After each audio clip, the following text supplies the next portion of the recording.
All right. Good evening, or good afternoon, or good morning, everyone who's joining us for our webinar today. Delighted that you can all join us. I think we've got a few people still joining on, but we shall kick things off. My name is Ross Duncan. I head up the marketing team here at First Point USA in Glasgow, and we are delighted to be joined this evening by Brad Fullerton from Ambition Sports Psychology, and Brad is going to talk us through his take and his insights and his experience and expertise on all things sports psychology. I think it's a subject that we get quite a few questions on from both prospective athletes and certain student athletes that are out in the States, and I think it's an increasingly important topic that we're keen to cover. So we're delighted that Brad can come on and pass on his expertise here. Brad's actually done a little bit of work with us already, working with, we did a workshop with our staff, and we found them very interesting, and great to have him talking about this subject. So before I kind of talk through, Brad, just a little bit of housekeeping. So we do have some set questions. We'll run through kind of 10 or 11 different questions and themes. And then we have a chat box. So anybody who wants to pose Brad a question, please just type it into the chat box, and we'll try and get through as many of those questions to probably at the end of the of the webinar. If there's specific themes that are coming up quite a lot, obviously we'll kind of try and cover those generally, but it'd be great to get your questions, any kind of related topics on the subject of sports psychology. It'd be great to get your questions so that we can hopefully help you, and we'll let Brad kind of answer them as we go towards the end of the seminar. So yeah, just to kick things off, Brad, if you want to introduce yourself a little bit about the company and your own background as a sports psychologist. Yeah, sure. Thank you for that, Ross. And hello to everyone who's joined us and is joining us at the moment. As has been beautifully introduced, my name is Brad Fullerton, and I'm a sport and exercise psychologist. I am the founder of Ambition Sports Psychology, and I'll chat about the different types of athletes that I'm currently working with and have worked with. But I thought it'd be great to kind of start off by chatting about my background as a so-called athlete. So my sport was always football or soccer, which you might find it being called a lot more from now on. I played that from about the age of 5 until probably about a year ago, and I sort of wasn't enjoying it as much, and now I find myself training for a marathon. So a lot of my work has been in football as a sports psychologist. But at heart, you might say that I am a football boy, as we get called. So I was at university for a number of years, 5 years, in order to study sports psychology, and then another 2.5 years to get my accreditation. So it's a bit of a long journey, but it's something that I'm extremely passionate about, and something that I feel is becoming more and more recognised in the current climate, and hopefully I can sell that a bit to you tonight, and maybe debunk some myths around what a sports psychologist actually does, because there is a lot of uncertainty around that, and we'll break that down in a way that's really relatable to you and your trip overseas potentially, and whatever sport that might be. Great. And what types of athletes, Brad, I know you've worked with a few different governing bodies as well. What sports and athletes specifically have you worked with in recent years? Yeah, well, as I kind of said, football is probably the one I've worked in a lot. I'm currently working with 2 professional footballers. Now, I must say from the start that as a sports psychologist, I do have confidentiality with my clients, which means that I can't name or provide any identifiable information on those people. So we'll keep that up throughout. But I have worked with, and I'm working with professional footballers in the top league in Scotland, and also in the Championship. And I have done some work at a team level with some Scottish Premiership clubs as well. Most of my work outside of football has actually been done in tennis. So I'm lucky enough to have been working with Tennis Scotland for the last 2.5 years, where I work with the best 14 and under kids in the country. And while I know if you watch a 10-year-old playing tennis, honestly, you should see how good some of these guys are. It's quite incredible. And I always get the mick ripped out me as soon as I try and pick up a racket, because it is certainly not my sport. But I'm very lucky to have been at national events in Nottingham, Wrexham, Corby, and Edinburgh, and supporting some of the best kids in the country and watching them go on to better things. More recently, my working teams has been with bowls. I'm not sure how familiar everyone on this call is going to be with bowls, but it might be called lawn bowls, something we're pretty good at in Scotland with all the clubs and with the weather at the moment, something that we are actually quite good at. I imagine the clubs will be busy. So I've been supporting the best bowlers in the country, and these people are the best, some of the best in the world, because Scotland are quite good at it. So we're in preparation for the Commonwealth Games, and I'm very privileged to be part of that team and shaping and making sure that psychology is part of the culture there. Individually, I'm currently working across archery, which I'll chat a little bit about. I've got a little story on that later. I've done a bit in track and field. I'm currently working with someone who's doing an Ironman, which is like a mega triathlon, basically. As well as a bit of golf, hockey, rugby, and kind of the ones that I've already mentioned on an individual basis. So it's very, very cool to be working across so many different sports, different types of athletes, and I love switching hats to be able to discuss and learn more about each sport and its own little nuances and the different cultures.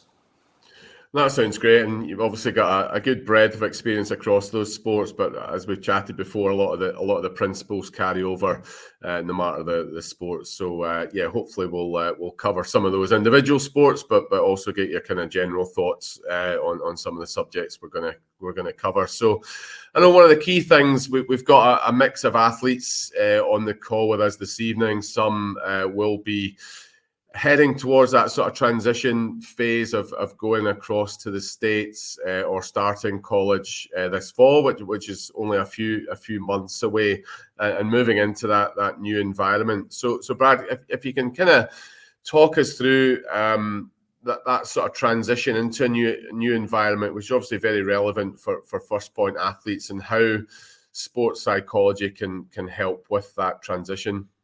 Yeah, sure. I mean, working with academy footballers, especially, transitions is a topic that's very, very sensitive in a way. If you imagine, you go from 15s to 16s as another transition, then you've got to 18s as another transition. Then am I getting a pro contract? Am I going professional? So as time goes on, those transitions become more and more important for the sport. So it's something that I've worked in quite a lot.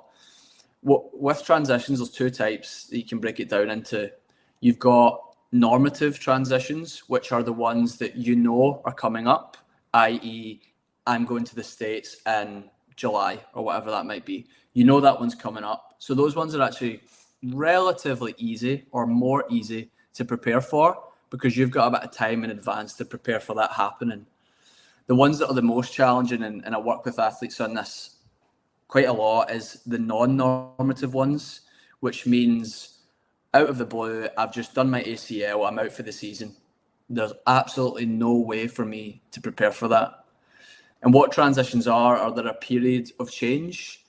And as human beings, we don't necessarily like change a lot. We quite like our comforts. But with a transition, you're going into an environment where things change completely, and you really need to be prepared for that. When you're in this new environment, and let's take this transition to the States as it's most relevant, your support network's going to change. So if you think about your support network here, if I reflect on my own, I've got close mates, I've got people that I train with, I've got family, and I've got my girlfriend. Good chance if I'm going to the States that a few of those members of my support network are going to become at least weaker, potentially even drop off completely. So it's really important when you go over to this new environment that you're able to identify the different people who can help you to almost get through this transition, right? You need someone to give you that emotional support when you need it. You maybe need a coach to give you that sort of confidence support and technical support. And you maybe even need someone different to provide some sort of financial support as well when you're over there, which is very, very important. It's important and probably not great to hear, but when you do go through a period of transition, performance-wise, your performance might suffer, and actually there's a good chance it probably will. If you break down sport into 4 pillars, you go technical, tactical, mental, and physical. When you go into this new environment, you're going to be playing with seniors who've been around the block a lot more than you, bigger, know the environment better, technically maybe better from all the coaching that they've been done. So you need to be prepared to go from being the big fish in the small pond to the small fish in the big pond. That's just the black and white of it. And using those different members of your support network when you're over there can help you to be able to cope with that. One thing, and we'll talk a lot about the different ways that sports psychology can help you with this transition throughout the rest of this webinar. But one thing that I would say is that when you are going through this period of transition, you're in your new environment, it's really important to avoid avoidance. So you might find that when you go into this new environment, you're out of sorts a little bit. I'm maybe not going to engage with that person, and I'm maybe not going to do that because it feels a little bit more comfortable to almost like go missing. But if you keep doing that over and over again, you're going to teach your mind that avoidance is okay. And that's going to create a lot more anxiety and a lot more pressure. So actually, it's really important to catch yourself when you feel you want to dip into that kind of avoidance. I'm not going to train today, or I'm not going to socialise, or I'm not going to go to that lecture. Trust me, I've been there in first year of uni, and it caught up with me big time. So it's important to catch yourself when you find yourself wanting to go into those avoidance behaviours and challenge that. You know, do you know what? I'm going to go out of my comfort zone because I'm here to grow and I'm here to get better. No, that's great. Sound advice, and yeah, hopefully people can take some of that on board as and when they do make that transition. And I guess you've touched upon it in some respects, but coping with those setbacks, you know, a lot of you on the call will have had a pretty smooth ride. You know, you're all at the kind of top end of your game and kind of age group level. You've clearly going to have performed pretty well to get to where you are just now. But you know, we spoke with Sam Warburton, one of our who former British Lions rugby player, who talked about kind of setbacks at that kind of 17 to 19 age group. You know, you might not get picked for the first time. You've sort of been a first pick all the way through your career so far. You know, what you might get homesick is, again, you've kind of alluded to there. How can you kind of, or what advice can you give on coping with some of those setbacks, Brad? Yeah, sure. I mean, no pressure following Big Sam Warburton, but I'll give it a bash. I think I totally agree with everything you've said there, Ross. And actually, I would even go one step further to say that you will experience something like this in some capacity. It might not be the level 10 setback of, you know, completely not being selected, being completely dropped, but you will experience some sort of setback, whether it's someone to come in and challenge your position, whether it's experiencing loss, whether it's picking up a small injury, whether it's getting a C- when you were hoping for a B, whatever it might be. These things will happen.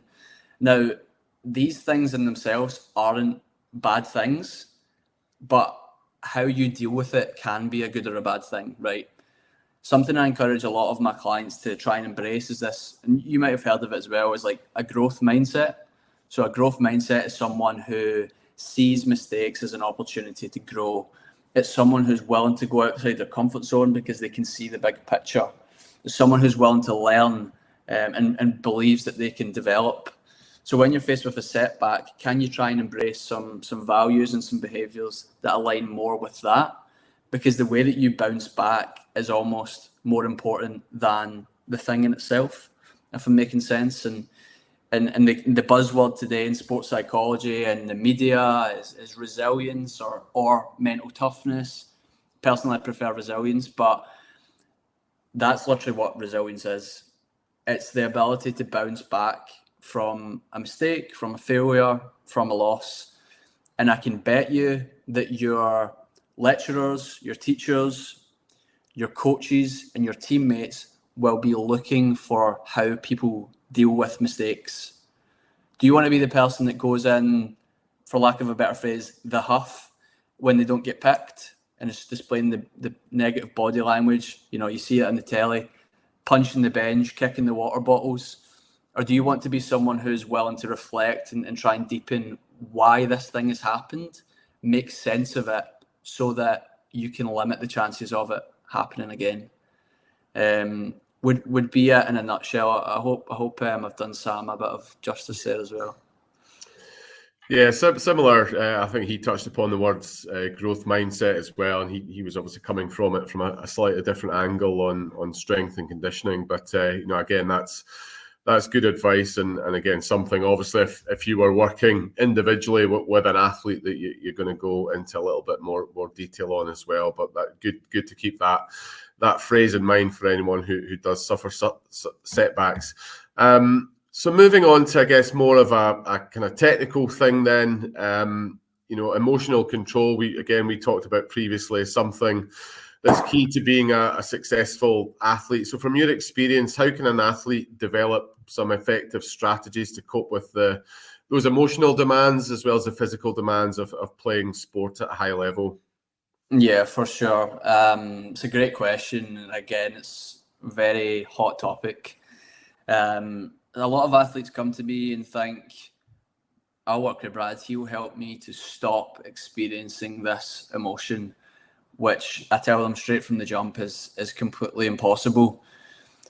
Emotions arrive into your mind without any control over them. The way I try and phrase this to clients is you bring this, and I'll show them a picture that I've got of this kind of ugly, smelly looking person. He's got a vest on, he's got no teeth, he's got a lack of hair, and he's maybe wearing the top of the rival that the client supports. And I say, if you think you can control your emotions, then I will give you £1 million or dollars if you can fall in love with this person. And they'll go, yeah, probably, nah, it's impossible, right? So you can't control what emotion that shows up for you. But what you can control is the way that you respond to it, in a similar way that I've touched into with setbacks. So when emotions arrive into the mind, they're usually an indicator of the context, right? Before a cup final, nerves show up. Well, that's because I want to do well, right? When I lose, I become frustrated. Well, that's because I didn't do as well as what I wanted to do. They're completely natural things to happen. Yet as humans, we become so fascinated by them and so latched onto them that we let the emotion take control. So there's a situation where it's nerves driving the car, it's frustration driving the car, not you as a person. But as humans, and I'm getting a bit up in the air here, but bear with me. We are a species who have the ability to take a step back from whatever emotion that we're experiencing. Something that you might have heard this called is like the chimp paradox, which is a really good book that I think I read about half of once on holiday, I'm not going to lie. But we have the ability to experience an emotion, yet take a step back and notice it from this third-party perspective. And that requires a lot of work. I'm not asking you to go bang, just do that and you'll be fine. That takes a lot of work and a lot of practice. But if we can take a step back and view the emotion with a bit of curiosity, non-judgment, acceptance, then it's going to give us so much control over how we respond to the situation rather than having the emotion itself driving the car. So sorry if you're expecting me to get rid of any unhelpful emotions that you might be. No, that's good. Good advice again, and again, something to hang your hat on there. And again, you touched upon nerves. You know, every single athlete out there who's played sport at any level is gonna experience nerves. Some clearly cope with nerves better than other. And again, you've talked about how you can use nerves to your advantage and use that in a positive way. You know, we've seen, you've got the Masters golf coming up this week. We've seen players miss 18-inch putts, but because of nerves, we've seen others absolutely thrive on it and finish with 5 birdies to win. As I think our former client Danny Willett did when he won the Masters a few years back. How then, Brad, can you use nerves to your advantage and turn that into a positive? Yeah, what I would say is, first of all, nice plug, Danny Willett. Done not bad with that one there. And looking forward to the Masters this week as well, which will be good. What I would say is that the thing that you don't want to do is fight or wrestle with the emotion that you're experiencing. So often when an emotion that's not one that we typically view as nice, like nerves or stress or whatever, quite typically when that emotion shows up, we get involved in this like mental tug of war with the emotion.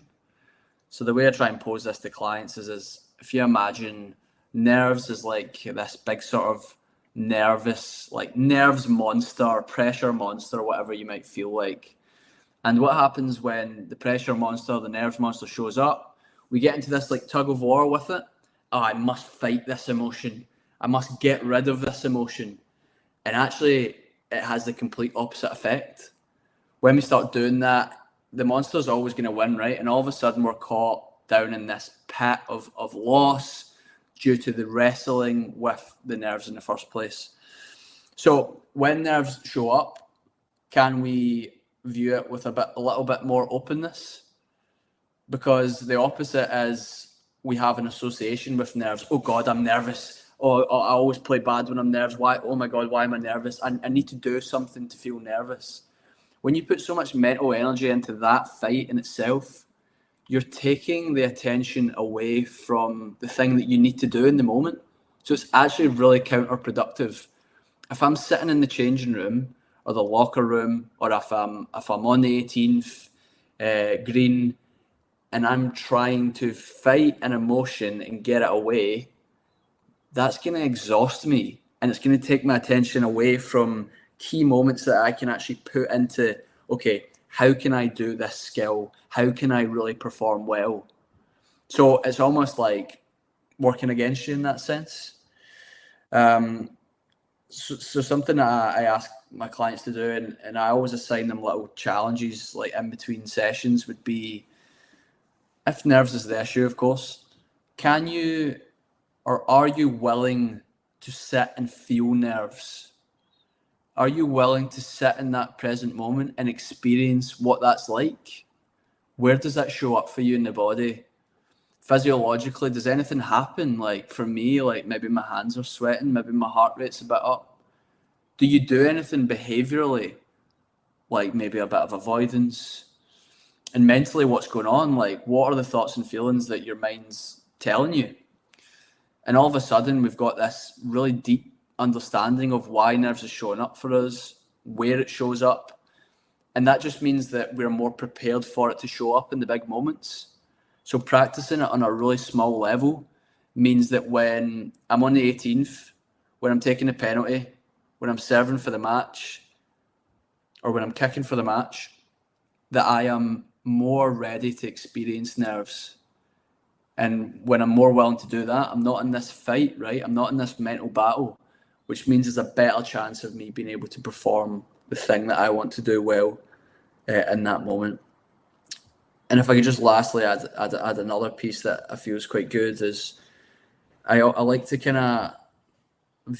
get my clients to think about an emotion with two sides of the coin, right? So on the one side of the coin, you've got nerves is bad. I play bad when nervous. Oh my God, I'm nervous. Why am I so nervous? But if you can actually just try and pay attention and look and see what's at the other side of that, i.e. the other side of the coin, it's usually something really positive.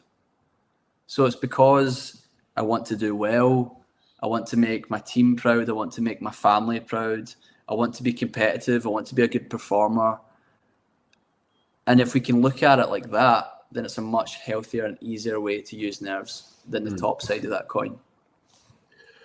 Yeah, I guess people have always said, if you're nervous playing in a final, or in contention going down the 18th green, you've put yourself into, you've achieved something to get there. So again, I've heard people say that is a positive thing to think about, rather than being nervous about the actual moment. Obviously, it's going to vary depending on that sport. Team sports might be different from those individual moments, but I guess the principles stay the same. Yeah, for sure. So just when you're speaking, a quote's popped into my head, Ross, before I kind of visit just what you've mentioned, and that's why you kind of caught me daydreaming there. There's a quote from this athlete that sums this up amazingly, their relationship with nerves. And before I name the athlete, the quote is, "Every single time I played here, I was nervous. I experienced stress." And I do this great in a workshop, and I say, who do you think that might have been that's talking about that? And what event do you think they're talking about? No one ever gets it. The athlete that I'm talking about there is Rafa Nadal, and the event that he's talking about is Roland Garros, which is the French Open.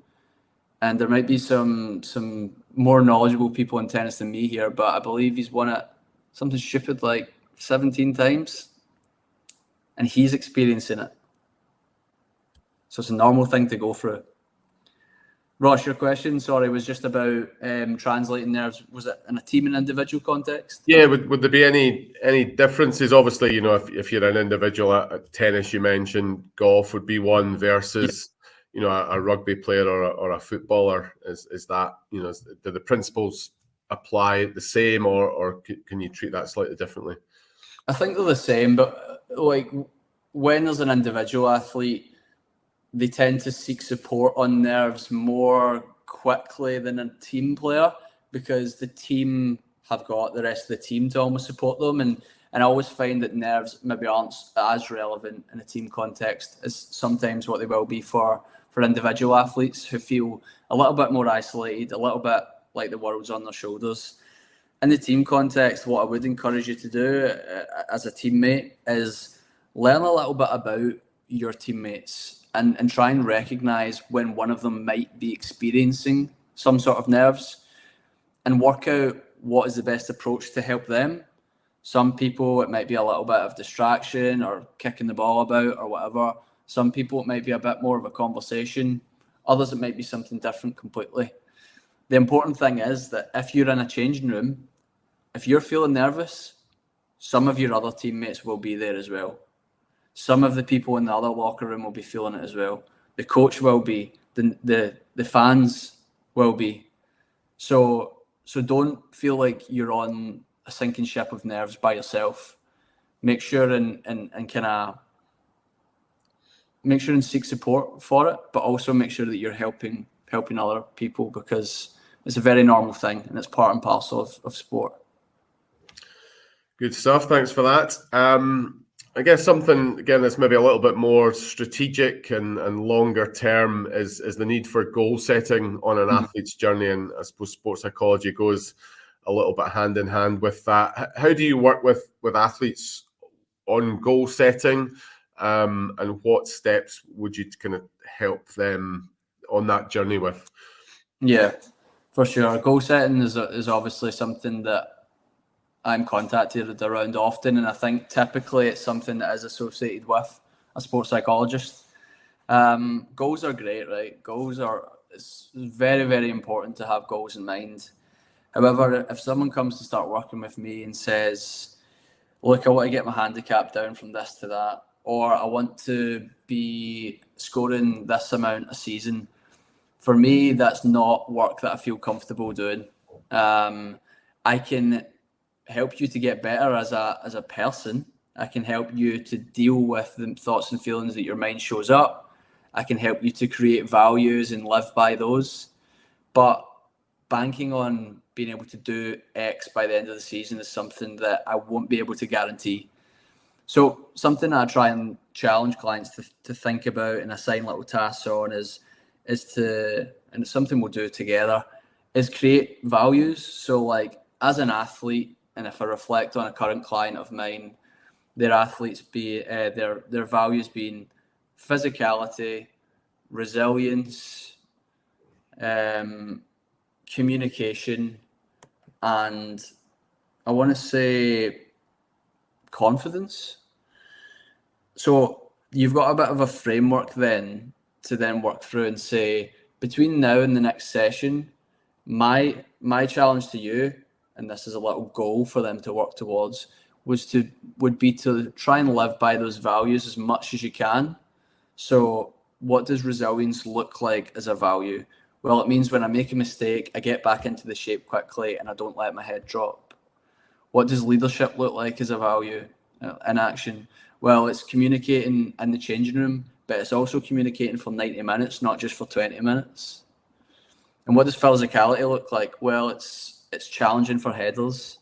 It's working on and off the ball, and it's using my body to protect the ball. Cool. Why don't you, between now and the next session, try those things out in some matches?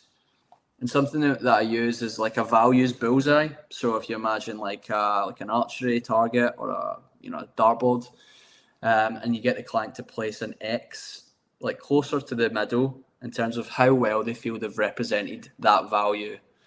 And then there's a conversation to be had. What have you done really well by representing that value? Well, I did this, and this, Brad, but the reason it's not right in the middle is because I could be doing this a little bit better. Cool. Would you be willing to go and try and work on that between now and the next session?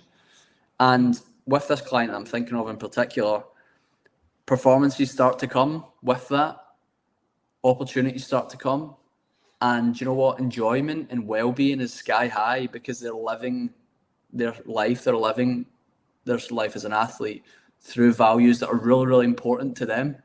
And that's a great feeling, being able to step on the pitch and go, I was bang on with those things.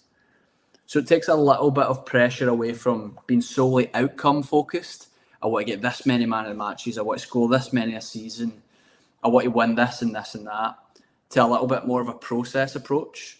And if we're nailing those processes, there's a good chance that these other things that you want will come after that. But without nailing the processes, these things are impossible. That makes sense. Thanks for that.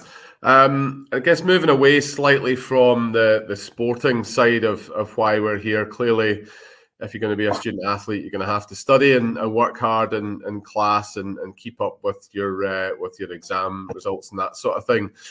So being able to cope with that, the academic life or academic side of being a student athlete is very important, and we often talk about that kind of, although it's the best of both worlds, it's also balancing the best of both worlds or those two different worlds. What advice can you give in how psychology can help someone cope with the added pressure of being a full-time athlete but a full-time student as well? So I don't want to take the parenting approach here and say, your studies are just as important as a sport. I'm sure if you're sitting at home listening to this, there's a good chance you might be next to a parent who's been saying the same stuff. So I don't want to keep banging that drum. I'll leave that to the parents. So from more like a behavioural point of view, what I would say, things that are really useful, and this works for me as well, like trying to wear many hats, is scheduling and prioritising things. Whatever works. It sounds so basic, but I just use my iPhone calendar and it gives me a clear block of things that I have on that week, and I just try and stick to that as best as I can. Whether that's prepare for a webinar for 1 hour on a Tuesday afternoon, then maybe I'll go and do that, and it just keeps you a little bit more accountable. So it's thinking about how you set goals in your sport and how can you actually set goals to work towards yourself as an academic as well. Going back to the first point of using your support system. So your support system for academic life might be a little bit differently. So what tutors, teachers, lecturers do you communicate with when you're struggling on certain things? Do you have classmates and peers that you can go to that can give you that form of support, so that you know when you feel stuck that you've got somewhere that you can go to get some support on that? Something that I would say is, as well, is that people are always seeking for this magic potion of motivation to be like, oh, I'm so motivated to study, I'm so motivated. I actually look at it quite differently. You've got to be disciplined to get that work done. Your education will build a bit of a platform that allows you to go and do these amazing things, which is the sport, which is just incredible. But you've got to be disciplined in the academic life to allow that to happen. There's also another point which is really cool, which would be transferable skills. You're going to pick up like so many skills when you go to the States. Like, honestly, I went from Glasgow, Ayrshire to Dundee for uni, and I picked up a lot of stuff. That's about 2 hours away, by the way, and I did not want to do that move. And you learn so much about yourself. You're placed into these situations where you're uncomfortable, but you've got to just sink or swim. So you're going to learn a lot about yourself from a life skills perspective, which is going to really help you across both the academic life and the performance side of things as well. And you're going to develop skills in the sport, like resilience, communication, leadership, discipline. And you've got to think about, I'm a dual athlete here, right? I'm doing both of these things. What can I use from my athlete side of things that's going to help me to really thrive and excel in my academic life? Because you're a performer, right? You're competitive. Athletes have a lot of really, really great skills that they can draw on that help them in the academic life. And I think that's a good place to start for creating that sort of balance between the two. Absolutely. No, it's useful to hear that. And I think anyone who's kind of advanced in their sport can take some of those traits from sport and apply that in your academic life. So that's good to hear.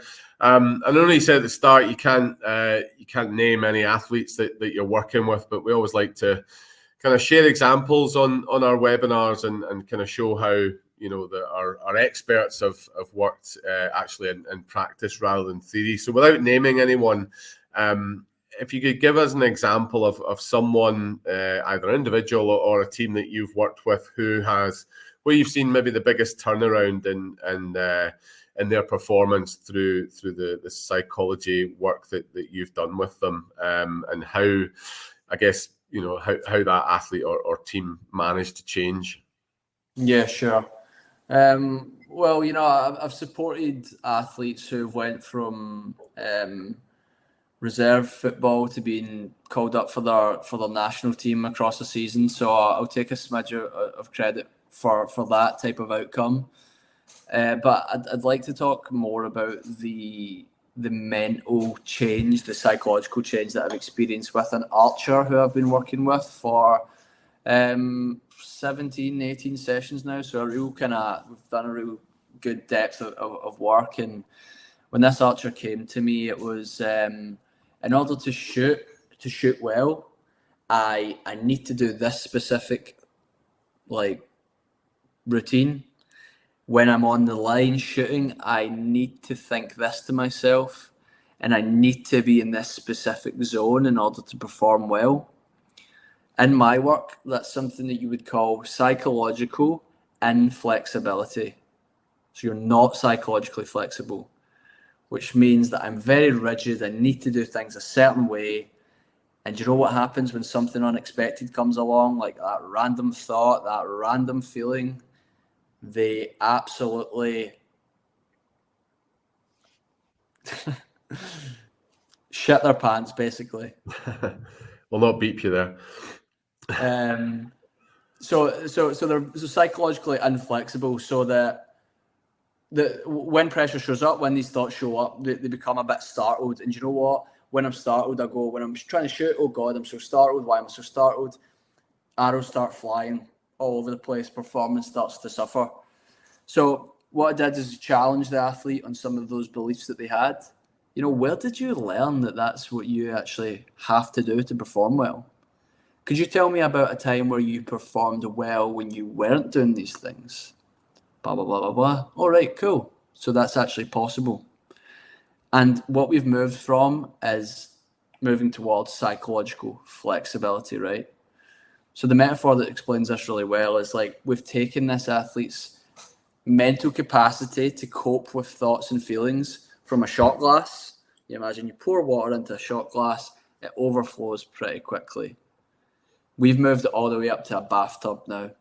whatever thoughts and feelings show up for this athlete on the line, regardless of the context that they're in, they expect it. You know what? I am in a high pressure situation. I am ready. I accept that some difficult thoughts and feelings are going to show up for me over this next period of time. So I'm going to be less startled when those do show up. And there's obviously a depth of stuff that we've did. And if you ever would like my support, we can go into this, but there's some little mental strategies that can help that client to unhook from a thought or a feeling, i.e. take that step back and look at it a little bit more objectively, that allow him to be more in the present moment and more able to do his thing.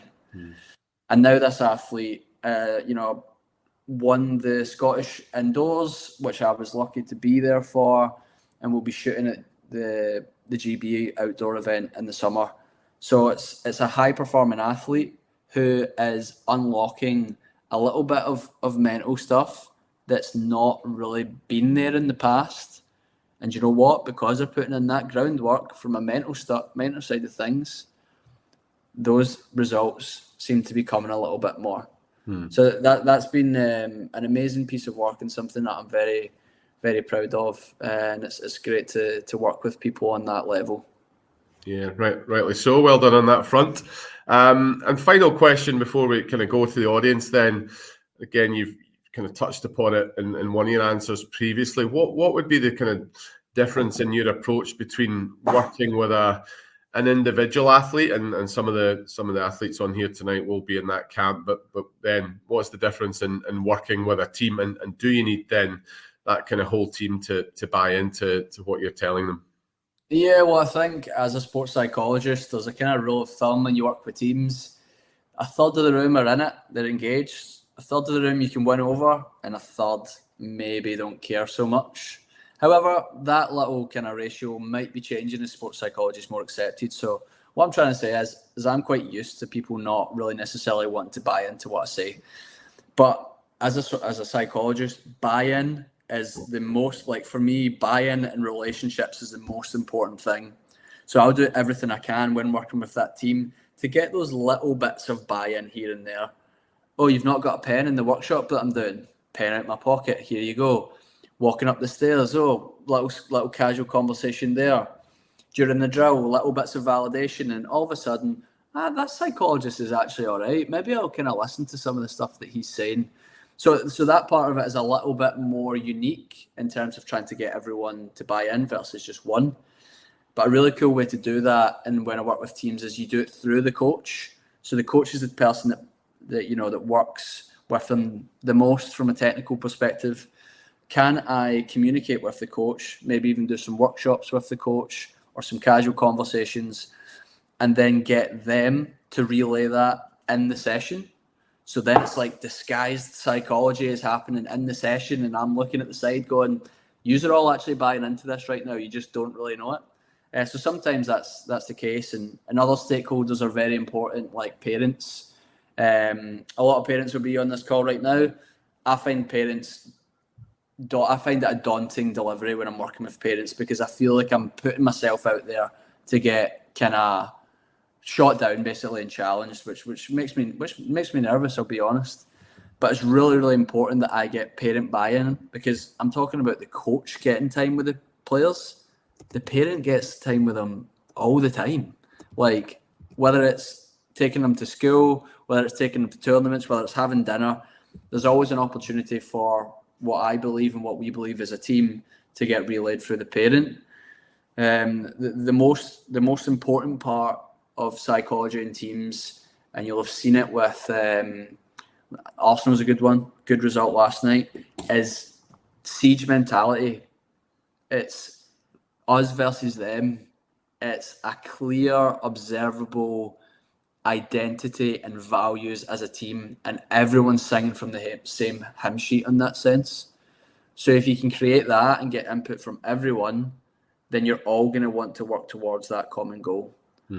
But I also do believe there's a big role of the coach to ensure that all players are aligned with what the coach wants, and that point on everyone's different. Individual differences is so important, and coaches and staff need to be ready to accept and deal with that, because you might have the introverted team member, you could have the extroverted team member, you could have the person that's not really engaged. You can't just have a blanket of approach. This is what we do, and if you don't like it, then go, because I believe that everyone, you've got a role to get everyone involved. Yeah. There's some great examples. I think watching Mikel Arteta in the Amazon documentary about Arsenal was pretty interesting. So I'm sure a few people can resonate with that. So that's great. We've got a few questions coming in, but before we kind of talk through some of them, Brad, I suppose if anyone in the audience is looking to potentially work with you or another sports psychologist individually, how does that process work? So a wee chance for you to kind of sell yourself to any would-be clients. Sure. Thank you, Ross. So check out my website. It's www.ambitionsportpsychology.co.uk, and that's sport psychology, not sports. You can also follow me on Instagram, which is @ambitionsportpsychology, which I'm trying to keep up to date as much as I can. And if you're really interested, then I'm on LinkedIn, Brad Fullerton, and I actually have a podcast as well, which I've recorded about 80 episodes of, and it's quite fitting. It's called the Young Player Wellbeing Podcast, and we touch on stuff like transition, nerves, stress, and all of the above that we've mentioned today. So if you'd like to visit my website or my Instagram at the moment, I've got a story up where you can click to book your free 30-minute call, which gives me a chance to understand how you feel I could help you.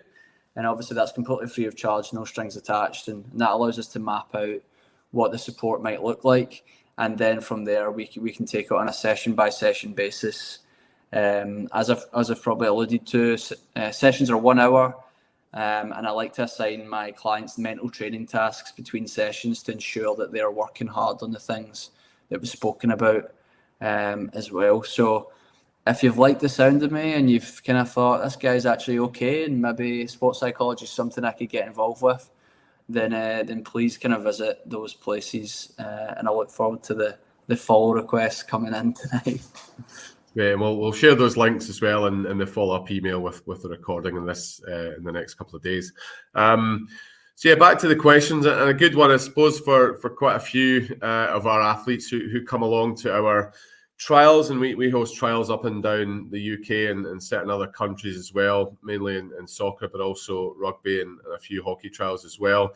If someone's going into the situation of really wanting to impress at a trial, kind of catch the eye of the coaches again, is there any kind of advice you can give on that front with such a kind of big one-off event? How can you help someone prepare for something like that?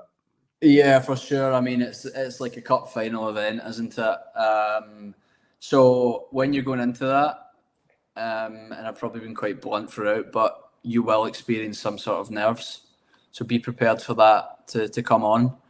And think about how you would like to respond to those nerves when they do come on. So if you're anticipating it, what's the ideal scenario that you would like to happen? And can you try and replicate that on the day as best as you can?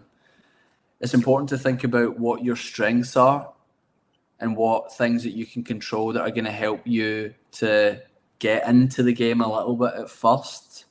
Do those basics really well. That's going to build a platform for you to then kick on.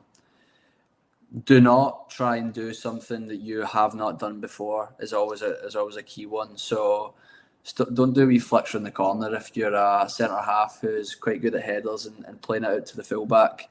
It's just to try and impress a coach. Try and stick to who you are as a player, and that will, being your authentic self, will allow you the best opportunity to play at the level and hopefully get the successful outcome. Good stuff. Another one that's come in from Vihan. Hopefully I'll get the pronunciation correct, but that kind of feeling of demotivation, if your coach has benched you and you maybe don't agree with them, or you're kind of not getting to play regularly, how can you use some of the work that you do to maybe overcome that demotivation and keep yourself energised, I guess, and hopefully get the call up at some point in the future? Yeah, for sure. Yeah, it's a great question. I think it comes back to the idea of discipline and bravery. Motivation, just like confidence, is a feeling. It's an emotion, and that is very fleeting. So you can't wait for this feeling of motivation to arrive in order to do something. What you can do is have that more values-based approach of discipline or bravery, which means when you're in a situation where you're experiencing demotivation, you can ask yourself the question, how might my values help me to deal with this situation of demotivation? Because it's just a feeling, right? You're the one that's in control of how you respond to it. Now, there could be a situation where demotivation is there as part of a little bit of mental burnout or exhaustion. It's important that you're able to know whether that demotivation that you're experiencing is really, really harmful in terms of, well, I actually don't want to get out of my bed. And if that's the case, then you're probably going to have to speak to mental health support or a psychologist around. But what I would say is that there's probably a better chance that you're just feeling a little bit down about not being selected. How can your values help you to deal with that situation? And what do you think the coach might be looking for from you in order to get yourself back into the team? So try not to feel too sorry for yourself. Like, for sure, feel the emotion, but don't let that alter your behaviour and the person and the player that you want to be. Good. Thanks for that. And one question that's come in from one of our clients, I think Archie Stoner. And it's a really good one, something I can relate to. Can you do anything to replicate the nerves in practice so that you can get a bit more used to it, or is it just getting more experience of being in those situations? Yeah, something that I do in the tennis space. It depends. Like, if you're an individual athlete, you could put some sort of scoring system on whatever it is you're playing. Like, so in tennis, when we get our athletes to compete, we go, you, in the last tournament, you were 6-4 up in the first set and you were 4-1 up in the second, and you lost the match from there. When you're playing this person across the net right now, that's what scoreline you're on. So it's impossible to really fully capture the total emotion of competition, but you're getting your mind to practice what it's like at a slightly lower level. So when you're in training, you know what, I'm doing it. When I'm playing against someone who's not so good, I'm doing it. And when I'm maybe in the quarterfinals, I'm now doing it. And then that means when I'm into the cup final or when I'm on the 18th or when I'm playing in that big match, that I'm more ready to do it. So as an individual, think about different tweaks that you can put on your own practice that mimics situations that increase pressure. The Arteta thing, he was playing the Champions League music. If that's something that works for you, try something like that. But if you're in a team sport, that is kind of down to the coach and the staff to be able to replicate that. So potentially, if you feel comfortable, have some conversations with leaders in that team or coaches in order to try and capture the pressure that you're kind of talking about there. Great advice. Hopefully that helps answer that question for you, Archie, and you can start to practice some of those situations for yourself. I've just got a couple of minutes left, so final question, and it actually relates to your own career and I suppose studying to be a sports psychologist. Is it a career you would recommend? Obviously, there's a lot of courses available out there, and both here in the UK and out in the States, certainly, and quite a few of our athletes, it's one that interests them. Someone's asked, does it pay well? Maybe not ask you that question, but is it a career that you would recommend, particularly if you're very passionate about sport? Yeah, I mean, on a good day and a night like this, speaking to all you guys, yes. However, it's not an easy route with the 5 years, and then it's 2.5 years or 3 years of applied training. You have to do a lot of work for free. You have to travel a lot. You have to balance sports psychology with, for me, it was working in Sainsbury's. You're still in your mum's house till you're about, well, I was until I was 25 after 26 when I came back from uni. So there are some lower moments, but it's made me so much more grateful for the higher moments that I've experienced since becoming fully accredited. As I told you, I'm working across about 10 sports. There's an opportunity for me to be involved at the Commonwealth Games next year. I'm working with professional footballers. I'm in those spaces. That I can be so grateful for, and it's almost pinched me sometimes when I realise the situations that I'm working in. So I would say 100% yes, it is. And learning about psychology, because although the word sport is in front of my name, I'm a psychologist by trade, and I've learned so much about the mind, and it's helped me in my own life to not react impulsively. It's helped me in relationships. It's helped me to help other people. It's a very powerful kind of skill set that you have, and it's kind of quite beautiful to be able to offer it to other people and show them it, and it can really just transform life. So on that sense, I would say yes. Does it pay well? Maybe someday, yes. Brilliant stuff. We'll leave it at that. There's a few more questions, but unfortunately we can't kind of go through each and every one of them. But we'll try, and once we share the link to the recording, there might be some additional information that we can share on that. We will also share Brad's contact details, link to the podcast, which is very good. And again, if anybody is interested in the subject, it's very useful to certainly listen to a few of those different episodes and start picking up some of the tips and advice that Brad covers in those podcasts if you're kind of commuting or on your way back from training, that sort of thing. I know podcasts are getting increasingly popular, so it's certainly worth looking out for that. So thanks to everybody who joined us this evening on the call. Really appreciate your time, and hopefully you found tonight's webinar informative. It's certainly very insightful for me. Hopefully it's given you some good practical advice, some good guidance, and put a few good ideas into your head to help you prepare for whatever stage in the college recruitment process that you're at, or in your respective sporting careers. Really like to thank Brad for giving up his time this evening. It's been really good having you on, Brad. You hopefully we'll do something in the future with you as well, maybe get you back on again at some point. And we wish you every success in the career with ambition, and hopefully we'll see you at the Commonwealth Games and a few different sporting events over the next year and months. Yes, thank you very much, and thanks everyone for your questions and stuff and tuning in tonight. It's been amazing. Thank you. All right, good stuff. Thanks everybody, and enjoy the rest of your day. Thank you.